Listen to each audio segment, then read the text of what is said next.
இயேசுவில் பிரியமான சகோதர சகோதரிகளே, இன்று நாம் பொதுக்கால ஞாயிறின் இறுதி ஞாயிறில் அடியெடுத்து வைக்கின்றோம். இதனை திருச்சபை கிறிஸ்து அரசர் பெருவிழாவாக கொண்டாடி கொண்டிருக்கிறது. எனவே இந்த அற்புதமான நாளில் உங்கள் அனைவருக்கும் கிறிஸ்து அரசர் பெருநாள் வாழ்த்துக்களை தெரிவித்துக் கொள்வதில் நான் பெரும் மகிழ்ச்சி அடைகின்றேன். சில சமயங்களில் சிலரை குறித்து இவ்வாறு சொல்வார்கள்: நிரந்தரமான பிரதமர் என்றோ அல்லது நிரந்தரமான முதலமைச்சர் என்றோ அல்லது நிரந்தரமான தலைவர் என்றோ தங்கள் தலைவர்களை பற்றி பெருமையாக பேசுவதை நாம் கேட்டிருக்கலாம். நிரந்தரமான தலைவராக இருப்பது இந்த உலகத்தில் சாத்தியமா? ஒவ்வொரு மனிதனுக்கும் இறப்பு வருகிறது. அப்படியானால் அவர் எப்படி நிரந்தரமான ஒரு தலைவராக இருக்க முடியும் என்ற ஒரு கேள்வியை நாம் கேட்டு பார்க்க வேண்டும். அன்பிற்குரியவர்களே, ஆக எவருமே இந்த உலகத்திலே வாழ்கின்ற பொழுது நிரந்தரம் கிடையாது என்பதுதான் உண்மை. நிரந்தரமாக ஒரு மனிதர் அந்த நாட்டையோ தன் மக்களையோ ஆள முடியாது என்பதுதான் உண்மை. இந்த உண்மையை மறந்துதான் வாழுகின்ற காலங்களில் நமக்கு பிடித்தவர்களை நிரந்தரமான ஒரு தலைவரை என்று நாம் அவர்களை பெரிதுபடுத்தி விமர்சிப்பதையும் போற்றுவதையும் ஒரு குறிக்கோளாக பலர் இன்று கொண்டிருக்கிறார்கள். எத்தனையோ மன்னர்கள், அரசர்கள் இந்த உலகத்திலே தோன்றி இருக்கின்றார்கள், ஆண்டு இருக்கின்றார்கள். அவர்களில் பலர் இந்த உலகம் முழுவதையுமே தன் கட்டுப்பாட்டுக்குள் கொண்டு வர வேண்டும், இந்த உலகத்தின் முடிசூடா மன்னனாக நான் பலம் வர வேண்டும் என்று அவர்கள் ஆசைப்பட்டிருக்கின்றார்கள். அதற்காக அவர்கள் கஷ்டப்பட்டிருக்கின்றார்கள். ஏன் சில அரசர்கள் மாமன்னர்களாக, பேரரசர்களாக பல நாடுகளை கைப்பற்றி போரிட்டு வென்று அவர்களை தங்கள் கட்டுப்பாட்டுக்குள் வைத்து ஆண்டவர்களும் உண்டு. ஆனால் உலகம் முழுவதையும் அவர்கள் ஆள முடியவில்லை. அவர்களுக்கும் ஒரு முடிவு வந்தது என்பதுதான் உண்மை. அன்பிற்குரியவர்களே, ஒரு அரசன் என்றால் ஒரு எல்லை வேண்டும். ஒரு நாட்டிற்கு அரசனாக இருக்க முடியும். அவன் எவ்வளவு நாடுகளை கைப்பற்றி ஒரு அரசாட்சியை கொண்டு வருகின்றானோ அதற்கு ஒரு எல்லை இருக்க வேண்டும். ஒரு எல்லைகள் கொண்ட நாடுகள் ஒரு நாடாக இருக்க முடியும். அந்த எல்லைகள் கொண்ட நாட்டில் உள்ள மக்களை அவன் பராமரிக்க வேண்டும், பாதுகாக்க வேண்டும். அவ்வாறு பாதுகாப்பதற்கு, பராமரிப்பதற்கு ஒரு படை வேண்டும், படை வீரர்கள் வேண்டும். இவர்கள் இல்லாவிட்டால் ஒரு நாட்டின் அரசனாக ஒருவரால் இருக்க முடியுமா என்றால் ஒரு கேள்விக்குறிதான். அமைதியாக ஆளக்கூடிய ஒரு மன்னனால் தன் நாட்டை பாதுகாத்துக் கொள்ள முடியாது. தன் நாட்டை பாதுகாத்துக் கொள்ள வேண்டும் என்று சொன்னால் அதற்கு தேவையான படையும், படை வீரர்களும், தளவாடங்களும் எல்லாமே தேவை என்பதை நாம் உணர்ந்து பார்க்க வேண்டும். அன்பிற்குரியவர்களே, இவைகள் இல்லை என்று வேற்று நாட்டு அரசனுக்கு தெரிய வந்தது என்று சொன்னால் அவன் உடனடியாக அந்த நாட்டின் மீது படையெடுத்து தன் நாட்டோடு இணைத்துக் கொள்ள முயற்சி செய்வான். ஒரு அரசன் என்பவன் தன் நாட்டு மக்களை தெரிந்தவனாக, மக்களின் தேவைகளை புரிந்தவனாக, தெரிந்தவனாக, அவர்களை நன்கு அறிந்தவனாக இருக்க வேண்டும். அப்போதுதான் ஒரு சிறந்த ஆட்சியை கொடுக்க முடியும். எந்த ஒரு தலைவர், எந்த ஒரு அரசர், அல்லது நம்முடைய வழக்கத்தில் சொல்வது போல முதலமைச்சராக இருக்கலாம், பிரதமர் அமைச்சராக இருக்கலாம், யாராக இருந்தாலும் தன் நாட்டு மக்களுடைய பிரச்சனைகளை தெரிந்து கொள்ள முடியாமல் வீட்டுக்குள்ளே அமர்ந்து கொண்டு ஆள நினைக்கின்றானோ அப்பேற்பட்ட எந்த ஒரு அரசனாலும் ஒரு நல்ல அரசாங்கத்தை கொடுக்க முடியாது என்பதுதான் நாம் அறிந்த உண்மை. அதை மறந்துவிட வேண்டாம். அன்பிற்குரியவர்களே, எப்பொழுது ஒரு தன் நாட்டு மக்களின் தேவைகளை, பிரச்சனைகளை உணர்ந்து செயல்படுகின்றானோ, அவற்றை உணர்ந்து தீர்த்து அந்த மக்கள் வாழ்க்கையில் மகிழ்ச்சியை கொண்டு வர விரும்புகின்றானோ, அந்த மக்கள் மீது தேவையில்லாமல் வரி செலுத்தாமல் நியாயமாக வரி வசூலித்து அந்த மக்களை வாழ விடுகின்றானோ அப்பேற்பட்ட ஒரு அரசன் தான் கொடுக்கின்ற அரசாட்சியானது சிறந்த அரசாட்சியாக இருக்க முடியும். அப்படி பார்க்கின்ற பொழுது இந்த உலகத்தில் சிறந்த அரசாக எந்த ஒரு அரசும் இருக்கவில்லை என்பதுதான் உண்மை. இப்படிப்பட்ட மக்களின் மனதில் இடம் பிடிக்க வேண்டும் என்று சொன்னால் அந்த மக்களும் அந்த அரசனுக்காக, அந்த தலைவனுக்காக எதனையும் இழக்க, ஏன் தங்கள் உயிரையும் கொடுக்க முன் வருவார்கள். அப்படிப்பட்ட ஒரு மன்னனாக பலம் வர வேண்டும் என்றுதான் மக்கள் விரும்புவார்கள். எங்கே அன்பாட்சி இல்லாமல், மக்களாட்சி இல்லாமல் சர்வாதிகார ஆட்சி நடக்கின்றதோ, அதாவது மக்களின் நலனுக்கு எதிராக ஆட்சி நடக்கின்றதோ அந்த ஆட்சி விரைவாகவே கவிழ்ந்துவிடும், அல்லது மக்கள் கவிழ்த்து விடுவார்கள் என்பதுதான் உண்மை. நாம் மேலே சொன்ன அனைத்து பண்புகளையும் கொண்டு ஆட்சி செய்கின்ற மக்கள் யாராவது இருக்கிறார்களா என்றால் இல்லை என்பதுதான் உலகறிந்த உண்மை. ஆனால் இயேசு என்ற ஒருவர் என்றும் அகில உலகத்தின் அரசராக வாழ்ந்து கொண்டிருக்கிறார். இந்த உலகத்தின் நிரந்தர அரசராக, முடிசூடா மன்னனாக, பல கோடி மக்களின் இதய அரியணையிலும் நாட்டு அரியணையிலும் அமர்ந்து வாழ்ந்து கொண்டிருக்கின்றார் என்றால் அது இயேசு கிறிஸ்துவை தவிர வேறு எவரும் இல்லை. இந்த இயேசு கிறிஸ்து அரசரே நிரந்தர அரசராக இந்த உலகத்திலே வாழ்ந்து கொண்டிருக்கிறார். இந்த அரசரை விட வேறு எந்த அரசரும் இந்த உலகத்தில் நிரந்தரம் இல்லை என்பதை நாம் உணர்ந்து பார்க்க வேண்டும். அன்பிற்குரியவர்களே, இந்த நிரந்தர அரசருடைய அரசாட்சியிலே குறிப்பிட்ட எல்லை என்பது கிடையாது. உலகம் முழுவதுமே அவருடைய எல்லை. அனைத்து நாடுகளுமே அவருடைய கட்டுப்பாட்டில் தான். நாம் நினைக்கலாம் சில நாடுகளில் கிறிஸ்தவர்கள் இல்லையே, ஆனால் நம் அரசர் குறிப்பிட்ட மதத்தினருக்கோ, குறிப்பிட்ட மக்களுக்கோ, குறிப்பிட்ட சமயத்தினருக்கோ கடவுள் இல்லை, அரசர் இல்லை. மாறாக அவர் அனைத்து மக்களுக்கும் அவரை ஏற்றுக்கொண்டாலும் ஏற்றுக்கொள்ளாவிட்டாலும் அவர்களுக்கும் அரசராக இருக்கிறார். எவ்வாறு நம்ம தேர்ந்து கொள்ளப்பட்ட தலைவர்கள் எல்லாராலும் தேர்ந்து கொள்ளப்படுவதில்லையே, பல மக்கள் அவர்களுக்கு எதிராக ஓட்டு போடுகின்றார்கள். ஒரு ஓட்டு 10 ஓட்டுகள் வென்ற தலைவர்களும் உண்டு. அவர்களை நாம் தலைவராக ஏற்றுக்கொள்வதில்லையா? அதே போலத்தான் இயேசுவினுடைய அரசாட்சியிலே அந்த மக்கள் கிறிஸ்தவர்களாக இருந்தாலும் இல்லாவிட்டாலும் அனைவருக்கும் நிரந்தரமான அரசராக இயேசு இருக்கிறார் என்பதுதான் உண்மை.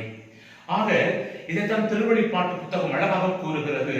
எல்லா நாடுகளையும் இருப்புக்கோள் கொண்டு நடத்தவிருந்த ஒரு ஆண் குழந்தையை அவள் பெற்றெடுத்தாள். அக்குழந்தையோ கடவுளிடம் அவரது அரியணை இருந்த இடத்திற்கு பறித்து செல்ல பெற்றது என்று பார்க்கிறோம். அனைத்து நாடுகளையும் ஆளுகின்ற ஒரு அரசன் கிறிஸ்து அரசன் என்ற உண்மையை நாம் மறந்துவிட வேண்டாம். இந்த அரசனிடம் படைகள் இல்லை, பயிற்சி பெற்ற படை வீரர்கள் இல்லை, ராணுவ தளவாடங்கள் இல்லை, அழித்து ஒழிக்க தேவையான அணுகுண்டுகள் இல்லை. ஆனாலும் படிக்காத பாமர மக்கள் சீடர்களை வைத்தே தன் அரசாட்சியை அவர் நடத்தியதை நாம் பார்க்கலாம். அப்பேற்பட்டவர்களில் சிலர் கோழைகளாக இருந்தார்கள், சிலர் பயந்தாங்கோழிகளாக இருந்தார்கள், பலர் அவருக்காக உயிரையும் கொடுக்க முன்வந்தார்கள், தயங்கவில்லை. ஆக இறையரசை கட்டி எழுப்ப நிலையான அரசராம் இயேசுவுக்கு அவர்கள் பிரமாணிக்கமாக இருந்தார்களே ஒழிய மண்ணுலக தலைவர்களுக்கு அல்ல. பல பேர் மண்ணுலக தலைவர்களின் வார்த்தைகளை மீறி உண்மை கடவுளாம் நிரந்தர அரசராம் இயேசுவுக்குத்தான் அதிகமான பிரமாணிக்கமாக இருந்தார்கள் என்பதுதான் உண்மை. அன்பிற்குரியவர்களே, அவர்களில் ஒருவர் தான் இன்னும் குறுகிய காலத்திற்குள்ளாக புனிதராக உயர்த்தப்பட இருக்கின்ற தேவசகாயம் பிள்ளை என்ற மறைசாட்சி. இவர் ஒரு உயர் சாதி இந்து குடும்பத்திலே பிறந்தவர். உயர் சாதி ஒரு பெரிய கௌரவத்தோடு பெரிய பணக்கார நிலையிலே வாழ்ந்தவர். இயேசுவை இவர் உணர்ந்த மாத்திரத்திலேயே இயேசுவின் வார்த்தைகளை கேட்டு நற்செய்தியின் வாழ்க்கை முறையை வாழ அவர் விரும்புகின்றார். எனவே அவர் கிறிஸ்தவத்தை தழுவுகின்றார். இந்த கிறிஸ்தவத்தை தழுவுவது என்பது உயர் சாதியில் இருந்தால் அது மிகப்பெரிய குற்றம். எனவே அவர்கள் தாய் மதத்துக்கு திரும்பி வர வேண்டும். எனவே இதனை அங்கே இருந்த சமய தலைவர்கள் அவர்களை சுட்டி காண்பித்து, நீ செய்வது தவறு, நீ மீண்டுமாய் தாய் மதத்திற்கு திரும்பி வர வேண்டும். கிறிஸ்தவத்தை தழுவுவது, அதாவது உயர் சாதி இந்துக்கள் கிறிஸ்தவத்தை தழுவுவது என்பது பெரிய குற்றம், துரோகம் என்று சொல்லி அவரை திரும்ப அழைக்க பார்த்தார்கள். அவரோ சொன்னார், என் தலைவனா என் அரசனாம் இயேசுவினுடைய வார்த்தையை கற்றுக்கொண்டதால் இனி வேறு எந்த ஒரு அரசனுக்கும் நான் கீழ்ப்படிய மாட்டேன், வேறு எந்த தெய்வத்தையும் நான் வணங்க மாட்டேன் என்று சொல்லி உறுதியாக இருக்கிறார். இந்த செய்தி அந்த மன்னருக்கு போய் செல்லுகிறது. அந்த மன்னர் அழைத்து கூறுகின்றார், நீ உயர் இந்துவாக இருக்கிறார், கிறிஸ்துவத்தை தழுவுவது என்பது மிகப்பெரிய குற்றச் செயல். எனவே நீ திரும்பி வர வேண்டும், இல்லை என்றால் பெண் விளைவுகள் மோசமாக இருக்கும் என்று சொல்லி அவர் எச்சரிக்கின்றார். ஆனால் அவரோ எதை பற்றியும் கவலைப்படாமல், என் இயேசுவுக்கு மாத்திரமே நான் உண்மை உள்ளவனாக இருப்பேன், நான் மீண்டும் தாய்மதம் திரும்ப மாட்டேன் என்று சொல்லி துணிவோடு மேற்கொள்கிறார். விளைவு அவருக்கு மரண தண்டனை கொடுக்கப்படுகிறது. இந்த மரண தண்டனை முழு மனதோடு அவர் ஏற்றுக்கொள்ளுகிறார். அவர் கூறுகின்றார், மன்னரின் கட்டளையை மீறியது அரசு துரோகம். எனவே என் கட்டளையை மீறி நீ புதிய மதத்தை தழுவுவதால் உனக்கு மரண தண்டனை கொடுக்கிறேன் என்று மரண தண்டனை கொடுத்ததை அவர் சந்தோஷமாக ஏற்றுக்கொள்கின்றார். அந்த சாவு எப்படி வருகிறதா? இது மற்ற மக்களுக்கு பாடமாக இருக்க வேண்டும் என்பதற்காக அவரை எருமையின் மேல் உட்கார வைத்து மொட்டை அடித்து கரும்புள்ளி செம்புள்ளி குத்தி ஒரு பூவை, அதாவது எருக்கம் பூவை மாலையாக அணிவித்து ஒவ்வொரு ஊராக அழைத்து சென்று இறுதியிலேயே ஒரு இடத்தில் அவரை சுட்டுக் கொண்டிருக்கின்றார்கள். அந்த சாவையும் அவர் துணிவோடு ஏற்றுக்கொண்டதால் இன்று மறைசாட்சியாக வாழ்ந்து கொண்டிருக்கிறார். அவரைத்தான் தாய் திருச்சபையானது இன்னும் ஒரு சில வாரங்களிலே புனித தேவ சகாயம் என்று அழைக்க இருக்கின்றது. அவர் நினைத்திருந்தால் இந்த மண்ணுலக அரசனின் வார்த்தைக்கு கீழ்ப்பட்டு கட்டுப்பட்டு இயேசுவை மறுதளித்திருக்கலாம். கோழையாக இருந்திருந்தால், சாவை பார்த்து பயந்திருந்தால், சாவை தக்க வைத்துக் கொள்ள, உயிரை தக்க வைத்துக் கொள்ள அவர் மீண்டுமாய் தாய்மதம் திரும்பி இருக்கலாம். ஆனால் எப்பொழுது அவர் உண்மை கடவுளாம் கிறிஸ்துவை அரசராக ஏற்றுக்கொண்டாரோ அந்த வேளையிலேயே அவர் கிறிஸ்துவுக்காக தன் உயிரையும் கொடுக்க முன்வந்திருக்கிறார். தன் ரத்தத்தை சிந்துவதற்கு அவர் முன்வந்திருக்கிறார். முன் வந்தது மட்டுமல்ல, உயிரை கொடுத்து மறைசாட்சியாக வாழ்ந்து கொண்டிருக்கின்றார். அவருடைய மன்றாட்டினால் இன்று பல புதுமைகளும் நடந்து கொண்டிருப்பதால் இதை ஆராய்ச்சி செய்தவர்கள் உண்மையில் இவர் கிறிஸ்துவுக்காக உயிரை கொடுத்திருக்கிறார் என்று சொல்லி இந்த புனித பட்டத்தை கொடுக்க இருக்கின்றார்கள். சங்கீதக்காரன் கூறுவதை போல 118, 8, 9 வசனங்களிலே மனிதன் மீது நம்பிக்கை வைப்பதை விட ஆண்டவரிடம் தஞ்சம் புகுவதே நலம், உயர் குடியினர் மீது நம்பிக்கை வைப்பதை விட ஆண்டவரிடம் அடைக்கலம் புகுவதே நலம் என்ற அந்த சங்கீதக்காரன் கூற்றுக்கு ஏற்ப எனக்கு என் ஆண்டவர் தான் பெரிது, என் ஆண்டவர் மீது நம்பிக்கை வைப்பதை விட என் உயிர் எனக்கு பெரிதல்ல என்று சொல்லி உயிரை கையளிக்க முன் வந்திருக்கின்றார். அன்பிற்குரியவர்களே, மேலும் பார்க்கிறோம் மத்தேயு நற்செய்தி 10ஆம் அதிகாரம் 20 வசனத்திலே, ஆன்மாவை கொல்ல இயலாமல் உடலை மட்டும் கொள்பவர்களுக்கு அஞ்ச வேண்டாம், ஆன்மாவையும் உடலை நரகத்தில் அழிக்க வல்லவருக்கே அஞ்ச வேண்டும் என்ற இறை வார்த்தை கேட்க, இந்த உடலை கொல்ல ஆற்றல் உள்ள அந்த மன்னனுக்கு பயப்படவில்லை, மாறாக உடலையும் ஆன்மாவையும் அழிக்கக்கூடிய என் இயேசு ராஜாவுக்கே நான் பிரமாணிக்கமாக இருப்பேன் என்று சொல்லி தேவசகாயம் தன் உயிரை கையளித்திருக்கிறார். எனவேதான் அவர் மறைசாட்சியாக நாம் நினைவு கூறுகின்றோம். இயேசுவை அரசர் என்று சொல்லுகின்றோமே, எதன் அடிப்படையிலே அவர் அரசராக இருக்கிறார் என்ற ஒரு கேள்வி நமக்குள் வருவது இயல்புதான். விவிலியத்தின் பின்னணியிலே நாம் பார்க்கின்ற பொழுது பல இடங்களிலே இவர் அரசர் என்பதை மேற்கோள் காட்டுகின்ற விவிலிய வார்த்தைகள் வாசகங்கள் உண்டு. பழைய பாட்டிலே பார்க்கிறோம், மீட்பரின் வருகையை முன்னறிவித்த இறைவாக்கினர்கள் அவரை அரசராகவே வெளிப்படுத்தி இருக்கின்றார்கள் என்பதை பழைய பாட்டிலே நாம் பார்க்கலாம். புதிய பாட்டிலே பார்க்கின்ற பொழுது மங்கள வார்த்தை கொடுக்கப்பட்ட போது லூகாஸ் நற்செய்தியாளர் கூறுகின்றார், தாவீதின் அரியணையை ஆண்டவராகிய கடவுள் அவருக்கு அளிப்பார் என்றும் அவரது அரசுக்கு முடிவே இராது என்றும் அவரை அரசராகவே மங்கள வார்த்தை கொடுக்கின்ற பொழுதே அவர் பிறப்பதற்கு முன்பதாகவே அவரை அரசர் என்று அறிவிக்கின்றார்கள்.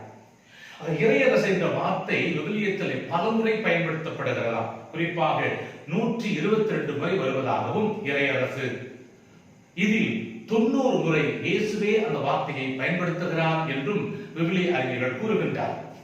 இரண்டாவதாக 3 ஞானிகள் இயேசுவை தேடி வந்த போது கேட்டது என்ன தெரியுமா? யூதர்களின் அரசராக பிறந்திருக்கிறவர் எங்கே என்றுதான் கேட்கிறார்கள். அந்த வார்த்தையை கேட்டதும் தான் ஏரோதும் அந்த நாடு முழுவதும் கலங்கிற்று என்று பார்க்கிறோம். மத்தேயு 2ஆம் அதிகாரம் 2வது வசனத்திலே. மூன்றாவது பார்க்கிறோம், குருத்தோலை ஏந்தி இயேசுவை அழைத்துக் கொண்டு வந்த மக்கள் வெளியிலே என்ன பாட்டு பாடினர் தெரியுமா? ஆண்டவர் பெயரால் அரசராக வருகிறவர் போற்ற பெறுக என்று கூறுகின்றார். லூகாஸ் நற்செய்தி 19ஆம் அதிகாரம் 38வது வசனத்திலே. இயேசுவை சாரிக்கின்ற பிலாத்து ஆளுநன் கேட்டது என்ன? இயேசுவை பார்த்து, நீ யூதர்களின் அரசனா என்றுதான் கேட்கிறார். அதுக்கு ஆண்டவர் கூறுகின்ற பதில், அரசன் என்று நீர் சொல்லுகிறேன் என்று கூறுகின்றார். அவை பிலாத்தே இயேசுவை பார்த்து நீ ஒரு அரசனா என்றுதான் கேள்வி கேட்பதை நாம் பார்க்கிறோம். இயேசுவை சிலுவையில் அறையப்பட்ட போது அங்கே பிலாத்துவால் எழுதப்பட்ட ஒரு வாசகம் இருந்ததே, அதில் எழுதப்பட்ட வாசகம் என்ன? யூதர்களின் அரசன் நாசரேத்து இயேசு. நாசரேத்து இயேசு யூதர்களின் அரசன் என்றுதான் அந்த சிலுவை மரத்திலே வாசகம் தொங்க விடப்பட்டது. அது உலகுக்கு அறிவித்த செய்தி என்ன? இயேசு யூதர்களின் அரசன் என்று. மத்தேயு 25:37 பார்க்கலாம், வானதூதர் புடைசூழ மாநில மகன் மாட்சியுடன் வரும்போது தம் மாட்சி மீது அரியணையில் பெற்றிருப்பார் என்று இறுதி காலத்தில் என்ன நடக்கும் என்பதை மத்தேயு முன்னறிவிப்பதை நாம் பார்க்கிறோம். ஆக இவ்வாறாக இவ்வாசகங்கள் அனைத்தும் இயேசு ஒரு அரசர் என்பதை ஆதாரங்களோடு விவிலிய பின்னணியிலே கொடுத்திருப்பதை பார்க்கலாம். இவரின் ஆட்சி என்பது இவ்வுலக ஆட்சி போன்றது அல்ல என்று கூறுகின்றார். உண்மையை எடுத்துரைப்பதே என் பணி, அதற்காகவே இந்த உலகிற்கு வந்தேன். உண்மையை சார்ந்தவர் அனைவரும் என் குரலுக்கு செவி கொடுக்கின்றார்கள் என்ற ஒரு செய்தியை அவர் கொடுக்கின்றார். யோவான் நற்செய்தியாளர் 18ஆம் அதிகாரம் 36-37 வசனங்களிலே இவ்வுலக மன்னர்கள் எப்படி ஆளுகின்றார்கள் என்பதை உணர்ந்த இயேசு இவ்வாறு கூறுகின்றார். உண்மையின் வழியில் வாழாமல் பொய்மையின் வழியில் வாழுகின்றார்கள். பொய்மையின் வழியில் வாழுகின்றவர்களால் இறை அரசை கொண்டு வர முடியாது என்பதை தெளிவாகவே கொடுப்பதை நாம் பார்க்கிறோம். முதல் வாசகம் பாபிலோனிய அடிமைத்தனத்தில் வாழ்ந்து வந்த அந்த மக்கள் துன்பப்பட்டுக் கொண்டிருக்கின்றார்கள். தங்கள் நம்பிக்கையை இழந்து வாழ்ந்து கொண்டிருக்கின்றார்கள். இவர்களின் நம்பிக்கையை தூக்கி நிறுத்த தானியை நிறைவாக்கினர். தான் கண்ட கனவின் மூலமாக மனுமகன் மகிமையோடு மேகத்தின் நடுவிலே மத்தியில் இறங்கி வருவார், இறங்கி அரியணையில் அமர்வார், அவர் எல்லா மக்களையும் அன்புடன் அரசாழ்வார், அவரின் அரசுக்கு என்றென்றும் நிலைத்திருக்கும், அவருடைய அரசானது என்றென்றும் நிலைத்திருக்கும் என்று சொல்லி இயேசுவின் வருகையை, இயேசுவை அரசராக அவர் பல நூற்றாண்டுகளுக்கு முன்னால் முன்னறிவித்ததை நாம் பார்க்கலாம். இந்த இரண்டாவது வாசகமும் கூட திருவெளிப்பாட்டில் எடுக்கப்பட்டிருக்கிறது. அதில் பார்க்கிறோம், இயேசுவே இருந்தவரும் இருக்கின்றவரும் வரவிருக்கின்றவரும் அவர் என்று கூறுகின்றார். முக்காலத்துக்கும் அவர் அரசராக இருப்பார் என்ற ஒரு செய்தியை அவர் கொடுப்பதை நாம் பார்க்கின்றோம். நிலையான அரசராக, நிரந்தரமான அரசராக இருந்தவர், இருக்கின்றவர், நீ வரப்போகின்றவர் என்று அனைத்து காலங்களுக்கும் அவரை அரசர் என்பதை சுட்டிக்காட்டுவதையும், இந்த கிறிஸ்துவே இறந்தோரில் முதலில் உயிர் பெற்று எழுந்தவர், மண்ணுலக அரசர்களுக்கு தலைவர், இவர் உலகம் உருவான நாள் முதல் உலகம் முடியும் வரையிலும் இருக்கின்றார் என்ற செய்தியினை கொடுக்கின்றது. ஆல்பாவும் ஒமேகாவும், முதலும் முடிவுமாக ஆண்டவர் இயேசு இருக்கின்றார் என்ற செய்தியை திருவெளிப்பாடு கூறுவதை நாம் பார்க்கலாம். அது கிறிஸ்து இயேசு, அது கிறிஸ்து அரசர் பெருவிழாவினை கொண்டாடும் நாளிலே நாம் கற்றுக்கொள்ள வேண்டிய பாடங்கள் என்ன? முதலாவது, நாம் இயேசுவை நம்முடைய உள்ளத்திலும் சரி, நாம் வாழும் பகுதிகளிலும் சரி, அவரை அரசராக ஏற்றுக்கொண்டு வாழுகின்ற வேளையில் எவ்வளவு பிரச்சனைகள் வந்தாலும் விசுவாசத்தை இழந்து விடாமல் நாம் ஆண்டவர் இயேசுவுக்கு பிரமாணிக்கமாக இருக்க வேண்டும் என்ற ஒரு படிப்பினையை கற்றுக் கொடுக்கின்றது.